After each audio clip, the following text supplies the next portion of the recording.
어떤 사람이 시장에서 한 개에 800원 하는 사과 5개를 샀다고 합시다. 나중에 그가 사과를 먹을 때 느끼는 즐거움은 그가 지불한 금액 4,000원보다 더 클 것이 분명합니다. 그렇지 않으면 귀찮음을 무릅쓰고 시간을 들여 시장까지 가서 사과를 사는 수고를 하려 들지 않았을 것이기 때문입니다. 이처럼 소비자는 어떤 물건을 살 때 언제나 그가 지불한 금액 이상의 만족감을 얻습니다. 그 만족감을 화폐 단위로 표시하고 여기에서 지불한 금액을 빼면 바로 그 교환에서 소비자가 얻는 이득이 됩니다. 이것은 소비자가 교환에서 얻는 잉여 서플러스라는 뜻에서 소비자잉여라고 부릅니다. 일반적으로 소비자가 똑같은 상품을 여러 개 소비할 때 처음에는 매우 큰 만족감을 느낍니다.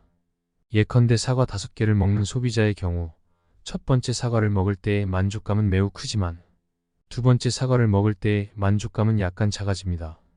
그러다가 세 번째, 네 번째로 가면 한층 더 만족감이 작아지게 됩니다. 이때 사과를 5개를 산 소비자의 경우 5번째 사과를 소비할 때의 만족감이 사과의 가격 800원과 똑같아진다고 할 수 있습니다. 즉 4번째까지는 가격보다 더 큰 만족감을 얻지만 마지막 5번째에 가서는 만족감이 실제 지불한 가격과 똑같아지는 것입니다.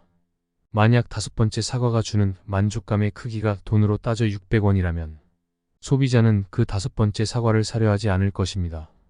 지불한 가격보다 더 작은 만족감을 주는 상품을 살 사람은 없습니다. 이번에는 5번째 사과가 가격보다 더 큰 만족감, 예컨대 1,000원에 해당하는 만족감을 준다고 해봅시다. 이 경우 소비자는 5번째 사과에 그치지 않고 더 많은 사과를 사게 됩니다. 예컨대 6번째 사과가 900원에 해당하는 만족감을 준다면 그것까지 사려고 할 것이 분명합니다. 이상의 논의를 종합해보면 어떤 상품의 마지막 단위에서 나오는 만족감이 가격과 똑같아지는 수준에서 구입량이 결정된다는 것을 알 수 있습니다. 상품의 거래에서도 소비자들만이 이득을 얻는 것은 아닙니다. 거래 상대방, 즉 생산자도 이득을 얻는데 이를 생산자잉여라고 부릅니다. 생산자잉여는 물건을 팔고 얻은 수입이 그것에 대해 최소한 받아야겠다고 생각하는 금액을 초과하는 부분을 뜻합니다. 예를 들어 사과를 생산한 사람이 사과 하나하나에 대해 다음과 같은 금액을 받아야겠다는 생각을 갖는다고 합시다. 즉 첫 번째 사과에 대해서는 400원, 두 번째는 500원, 세 번째는 600원, 네 번째는 700원, 그리고 5번째는 800원을 받아야 한다고 생각합니다. 이 경우에도 마지막 5번째의 사과에 대해 받아야겠다는 금액이 가격과 똑같아야 합니다.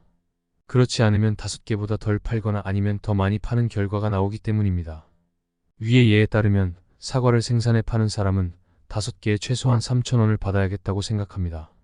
그런데 그가 얻는 수입은 4,000원이 되므로 1,000원의 생산자잉여를 얻게 되는 것입니다. 우리는 지금 예로 들고 있는 사과의 거래를 통해 소비자는 소비자대로, 생산자는 생산자대로 이득을 얻는다는 것을 알 수 있습니다. 상품의 교환으로 모두가 이득을 볼 수 있다는 것은 바로 이를 두고 하는 말입니다.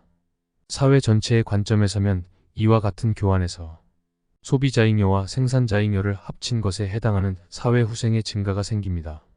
이를 사회적 잉여라고 부르는데 사람들이 아무런 제약 없이 자유로이 상품을 교환할 때 이것이 가장 커질 수 있습니다. 출처는 한국국은행의 알기 쉬운 경제 이야기입니다.